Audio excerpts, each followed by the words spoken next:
Para a gente entender melhor como está a situação na guerra do Oriente Médio, a questão de segurança nos arredores do Irã, a gente conversa agora com Ricardo Cabral, que é especialista em segurança e estratégia internacional. Olá, Ricardo, uma boa tarde. Seja muito bem-vindo à Hora News. Boa tarde, é sempre um prazer estar aqui na Record e na Hora News. Boa tarde, Renata, e a todos. Ricardo, aproveitando o seu conhecimento em estratégia, eu te pergunto qual é a sua análise sobre essa primeira semana de guerra no contexto de grande capacidade aí dos Estados Unidos de alcance, defesa, logística, aliada também a esse poder aéreo de Israel. Como isso molda os equilíbrios de força ali na região, pensando já, olhando daqui para frente, você vê uma possibilidade de arrefecimento desse conflito ou de intensificação dos ataques? Bem, o que nós estamos vendo agora, os Estados Unidos, eles retiraram um porta-aviões, né, um Carrier Strike Group, número 12, né? Ele tirou do Mediterrâneo e ele está levando lá para o Mar Arábico. Qual deve ser a missão desse porta-aviões junto com o Carrier Strike Group 3 do porta-aviões Abraham Lincoln? Eles devem tentar abrir o Estreito de Hormuz, que está fechado. O Irã diz que não fechou, né, diz que está tudo normal, mas isso é mentira. Eles estão atacando os petroleiros que passam, não só petroleiros, porque lá tem transatlânticos, tem navios de carga, né, com porta-containers, graneleiros, que levam alimento, né, e muitas das vezes até água lá para a região. Bem, esse trânsito está todo parado. E esse outro porta-aviões, que saiu do Mediterrâneo dia 5, já deve estar lá na região e eles devem intensificar os ataques para desbloquear o Estreito de Hormuz. Isso deve dar um alívio, né, no preço dessas commodities, né, porque não é só o petróleo que está aumentando, mas também quase tudo, né, que circula ali na região aumentou com impacto mundial. A tendência, né, é que eles intensifiquem os ataques. Mas, Renata, não é fácil. São procurar agulhas num grande palheiro, né? Porque o Irã já não tem mais marinha, então ele está se valendo de ataques de lanchas rápidas e, principalmente, de baterias de mísseis em terra que são camuflados em veículos comerciais, por exemplo. Então, fica difícil, né? E esses navios que você está vendo aí é um petroleiro, ele vai a 15 nós no máximo, entendendo? Muito lento. Um navio de guerra, para você ter uma ideia, a velocidade de cruzeiro dele é 22, 25 nós, entendendo? Em combate é 28 nós, entendendo? Eles vão muito rápidos. Você vê, ó, isso aí foi um drone que atingiu a ponte de comando. Isso é um drone, né? E tem outros que eles estão mandando, a gente chama de back, né? Que é um drone parecido com um jet ski, ou então uma lancha, mas que carrega 50, 60, às vezes até mesmo 200 quilos de explosivo, que quando atinge um petroleiro desse, provoca um rombo enorme no casco. Claro, o petroleiro, a não ser que sejam vários ataques, ele não vai afundar, mas ele vai ter que compensar, vai navegar mais devagar, e um grande perigo a navegação. Por isso que ninguém está tentando atravessar. O que é interessante que a China é aliada dos iranianos, né? E os iranianos não estão barrando navios chineses. O problema é que todo mundo agora se identifica como navio chinês, pertencente a uma companhia chinesa, né, que tem nomes e bandeiras em vários países. E isso aí, na prática, significa que está tudo parado lá no Estreito de Hormuz. Aproveitando que você traz para a gente toda essa questão sobre o Estreito de Hormuz, eu te pergunto se esse canal, dada a importância que ele tem para toda a rota de petróleo e consequentemente, para a economia mundial, se ele pode, em algum momento, servir como uma moeda de troca, devido realmente à sua importância, porque ele é crucial, ele pode ser definitivo para uma possível negociação para o fim da guerra? Olha, não me parece que os americanos podem até tentar falar alguma coisa, mas os israelenses, a posição deles é completamente diferente. A posição deles é obliterar completamente a defesa, né, e as possibilidades de ataque dos iranianos. Veja, Renata, isso já aconteceu antes com os Houthis, né? Ano passado tentou-se negociar em vários momentos, eles faziam tréguas e, a seu dispor, atacavam novamente a navegação comercial que passava pelo Estreito de Bab el-Mandab. Bem, acredito que agora, né, tanto Israel quanto os Estados Unidos não vão fazer conversa comprida, eles vão atacar, eles vão tentar destruir a maior parte. Se o Irã oferecer uma trégua, essa trégua não será condicionada, por exemplo, à cessação de ataques, porque eles querem que o estreito fique permanentemente desobstruído.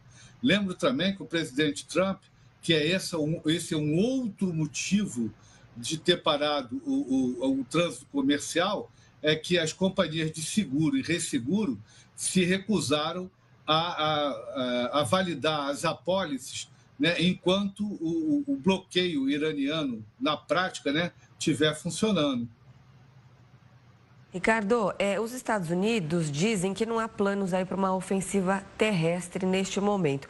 Você vê a possibilidade de envio de tropas?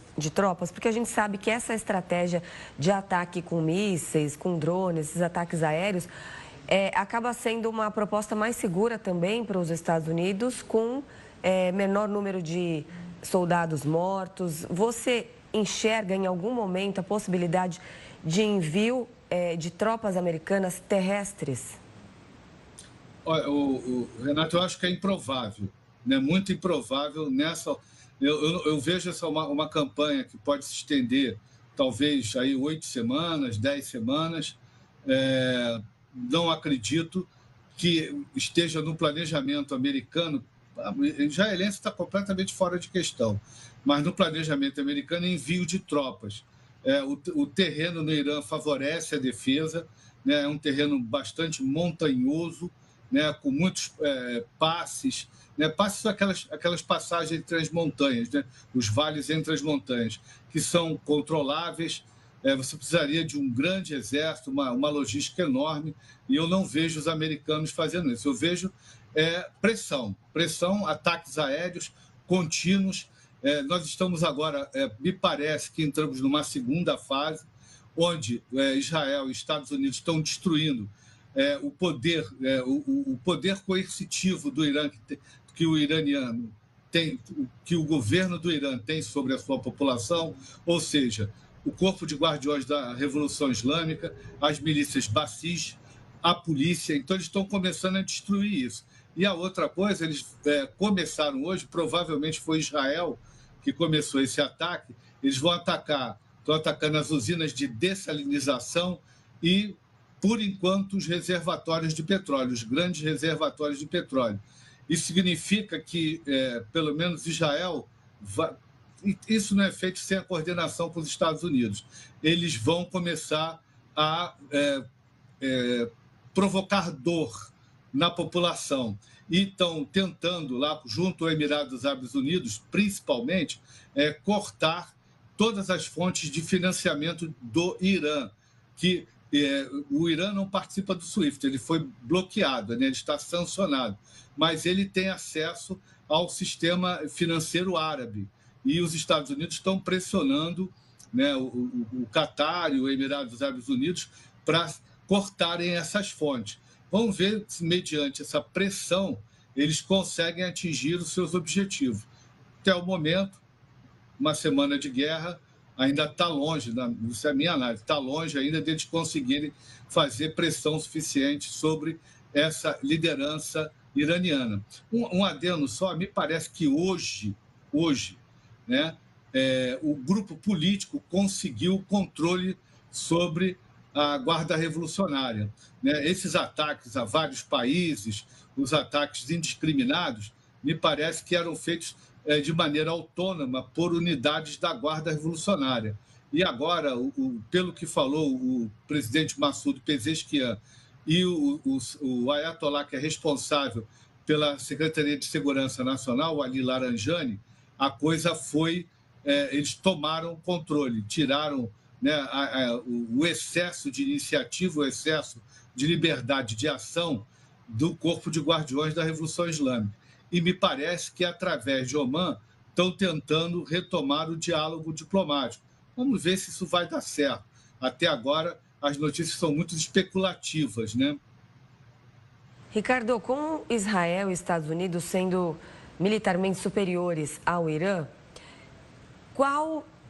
quais as opções, então, Irã tem nesta guerra? Já que ele não pode vencer da forma convencional, uma saída seria desgastar o adversário, aumentar os custos de Estados Unidos e Israel nesse conflito? Você está estudando estratégia, hein, dona Renata? Está ficando boa nisso aí, hein? Bem, é a única estratégia iraniana, provocar dor. Se provoca dor aqui, vamos ver quanto de dor vocês suportam. Vamos estressar o sistema internacional, vamos estressar, né? Vamos provocar aumento do... Eu lembro a vocês que antes da guerra o preço do petróleo estava $70, hoje estava $84 e subindo. E isso aí está puxando coisas desde o minério de ferro, por exemplo, que não tem muita coisa a ver com a guerra, o preço do cobre, mas também o preço do trigo, de commodities geral, proteína geral está aumentando, né? O custo financeiro aumentou bastante, os seguros aumentaram. Só para você ter uma ideia, o seguro por Oriente Médio, para início de conversa, começou com uma majoração de 300%. Então, é uma coisa assim, 300%? Porque está arriscado a botar um graneleiro lá e ele ser afundado pelo Irã. Então, são coisas... E outra questão, por exemplo, quanto tempo duram os estoques de proteína dentro desses países do Golfo? Então, a estratégia é assimétrica. Você continuar aí, bombardear Israel, né? Eles estão fazendo o Irã cada vez mais com menos mísseis bombardeando Israel. O que está sobrando como opção é manter o Estreito de Hormuz bloqueado, mas isso daqui a pouco vai acabar. E com isso que Estados Unidos e Israel estão contando. Veja, eles estão com 2 porta-aviões e um terceiro está sendo preparado. Se esse terceiro ficar pronto no domingo, que é dia 8, dia 28, ele está lá. Né? Dia 28, em 10 dias ele chega lá. E aí você terá a maior força de ataque, né, depois da Segunda Guerra Mundial, com 3 porta-aviões nucleares para decidir a guerra. Por isso que eu falei, a coisa pode durar até 10 semanas. Né? Você já imaginou o poderio de três grupos de batalha de porta-aviões, né, perto do Irã? Eles vão fazer o que querem, já fazem o que querem, né? Já tem um domínio do ar, o Irã só responde assimetricamente. E com um detalhe, né, a ameaça direta à liderança, né? Principalmente Israel. O Israel está numa missão de decapitação. Ele está matando todas as lideranças. Agora nós ficamos sabendo que ataques foram feitos no novo do Alireza Araj, né? Parece que ele foi vítima de um ataque, a gente não sabe se bem sucedido. O filho do Khamenei, Moitab Khamenei, também foi atacado. Nós sabemos que ele está ferido, em qual nível de gravidade não sabemos. A liderança está sendo atacada, eles estão sendo caçados dentro do Irã, porque o Mossad e a CIA estão lá dentro, né? Estão caçando eles, procurando saber onde eles estão para matá-los. Então, cada vez mais a pressão sobre o Irã aumenta. E a resposta deles é essa: manter o Hormuz fechado para haver pressão diplomática sobre os Estados Unidos, que nesse momento, Renata, já está acontecendo. Né? A Rússia, né? Eu ia falar a União Soviética, a Rússia está pressionando muito, a China está pressionando muito, né, para que abra. Até a Índia, né, já está se incomodando, porque eles são grandes importadores. Índia e principalmente, né, China, Japão e Coreia são grandes importadores do petróleo do Oriente Médio, então eles estão pressionando para que a guerra acabe. E os Estados Unidos querem que o regime caia. Então, vão ver quem vai ganhar esse cabo de força. Por enquanto, os americanos estão com a iniciativa. E, Ricardo, falando ainda nessa ideia de sobrecarregar os sistemas de defesa do inimigo, o Irã já teria lançado mais de 2.000 drones de baixo custo ali em alvos do Oriente Médio. Eu te pergunto, que drones são esses que tanto tem se falado, esses drones kamikazes, são chamados de Shahed, que eles carregam explosivos e seriam realmente de baixo custo? Que tipo de impacto esse equipamento tem na guerra? Olha, eles são talvez isso, eles forneceram essa arma para os russos foram lá, pegaram o Shahed 136, pegaram ele. Ok, gostei disso aqui. Aí fizeram algumas modificações, botaram equipamento eletrônico mais sofisticado, um pouco mais de explosivo, né? Motores mais potentes, né? Com uma altura, por exemplo, o Shahed ucraniano ele pode voar 1.500, talvez 2.000 quilômetros agora com motores chineses. Então, o Shahed ele é uma arma fantástica, ele custa $20.000. Né? Um míssil americano que intercepta ele, o mais barato, custa em torno de 850 a 900 mil dólares. Né? E os estoques estão terminando. Então, por exemplo, várias alternativas estão sendo colocadas em prática. O domo de ferro, que é mais barato, que é o israelense mais barato, está sendo usado. Eles estão tentando usar laser contra o Shahed, a gente não tem notícia de qual é a efetividade disso.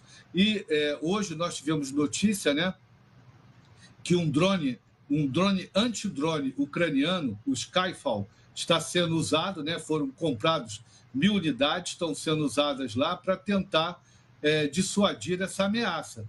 Isso vai levar tempo, né? Esse drone está a caminho, os ucranianos vão fornecê-los, mas não sabemos ainda em quantidade, e os americanos querem produzir sob licença. Mas isso são soluções de agora. Enquanto isso, você está vendo o nível de destruição.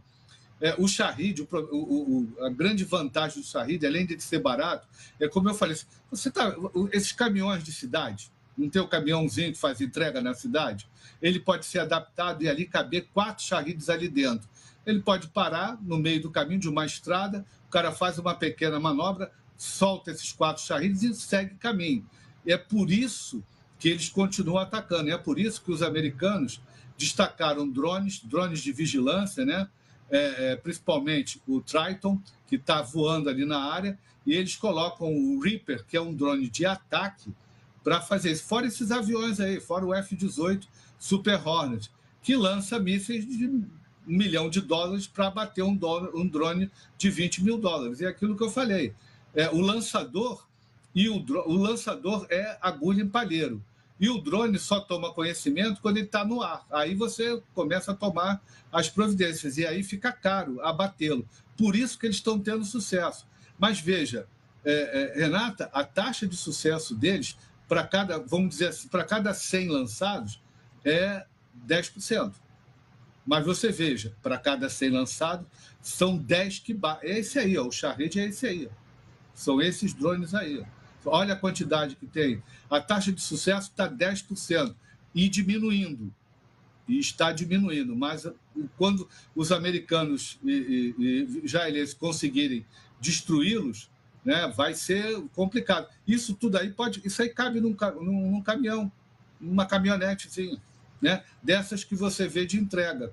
Né? Eu não vou falar o nome, que é para não fazer propaganda mas se você pensar numa caminhonete, inclusive dessas caminhonetes, né, do campo aí, que o pessoal anda pelo campo, cabe 2 desses aí tranquilo. Né? Você bota uma lona em cima, tira a lona, faz o ataque e vai embora. Né? Cobre de novo e vai embora.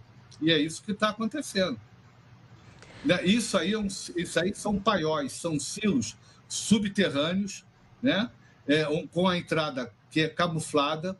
Eles levam essas pequenas viaturas para algum lugar, abre a porta à noite, vão para vários lugares, lançam esses drones, né, esses Shaheds, e depois voltam à noite. Ou seja, o importante para eles é manter o ataque, continuar respondendo, que isso é uma forma de resiliência, mostrar que eles estão resistindo ao ataque. Hoje, Pezeshkian deu uma declaração que eles não vão se render, né, que os americanos estarão mortos né, se estão pensando que eles irão se render.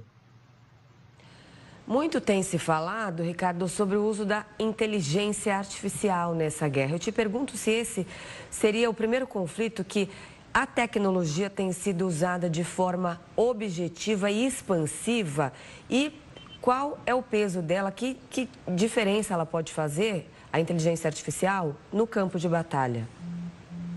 Bem, a princípio, lá na Ucrânia, aparentemente, os russos já usaram drones coordenados por inteligência artificial.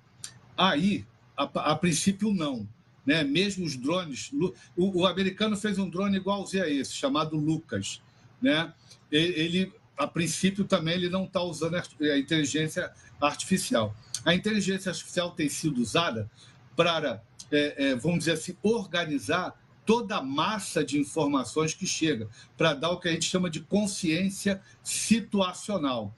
Ou seja, imagina você está aí, no seu estúdio você está vendo o teleprompter, mas tem câmeras, tem um monte de coisa. Você imagina um centro de combate, um centro de controle, né, comando, controle e combate, que são várias telas. O que a inteligência artificial faz? Ela organiza. Não, esse é o drone tal, esse aqui é um drone tal que está sobrevoando tal lugar, o drone tal está aqui, o satélite está oferecendo essa imagem, temos um caça em tal lugar, temos um outro drone de ataque em tal lugar, e ele organiza isso. Também ajuda, né, a captar as informações. Por exemplo, tudo que está sendo no meio eletrônico, que está saindo no meio eletrônico e no meio cibernético, está sendo capturado pelos americanos.